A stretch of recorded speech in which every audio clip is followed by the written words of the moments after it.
parent's worst nightmare, of course, is that their child falls victim to a sexual predator. But it's hard to know how to keep your kids safe. Yeah, it is. But today we're going to get some insider tips from a child safety expert and ex-pedophile, Terry Parker. Welcome to the show, Hi, Terry. Jim and Tracy. Thanks Hi, for having Terry. me. Well, thank you for being Now, here. Terry actually kidnapped and sexually molested children for over 20 years, and he Wow. was eventually convicted of 13 counts of sexual assault against minors. Yes, well, that's all behind me now. I don't do that sort of thing anymore. Now, Terry, you say first off that a lot of the conventional wisdom we all know about how to protect our children from predators is actually wrong. Yes, for instance, a lot of people tell their kids, don't talk to strangers. I tell my kids that all the time. Yeah. Right. When a pedophile is looking for a little boy or girl to take, he's not interested in having a conversation with them. He simply wants their small body pressed against his. So he's going to abduct them whether they talk to him or not. Yeah, you don't have to lure them into a car. You simply take the child where you want them.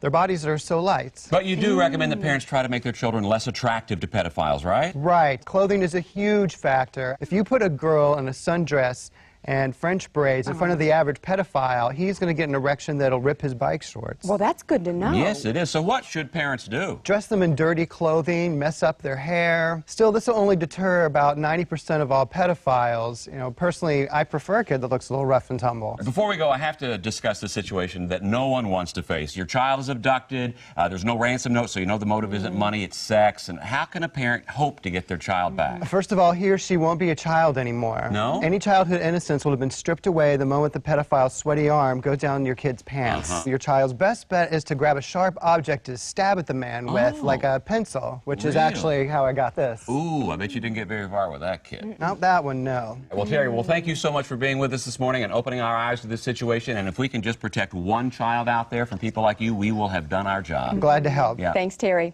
Okay, coming up next, out of the frying pan and into the dryer, a new way to make pierogies. Yum, yum.